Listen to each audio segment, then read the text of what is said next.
తగిన శాస్తి. ఏం శాస్తి చేసిందో చూద్దాం. ఒక చెరువు పక్కన ఒక పెద్ద చెట్టు ఉంది. ఆ చెట్టు కొమ్మ మీద ఒక కాకి గూడు కట్టుకుంది. దాని పిల్లలతో కాలం గడుపుతూ ఉంది. ఒకరోజు కాకి ఆహారం కోసం బయటికి వెళ్ళింది.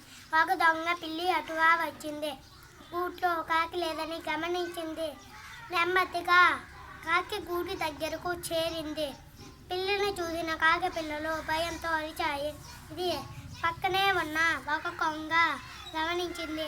గూటి దగ్గరకు వచ్చింది.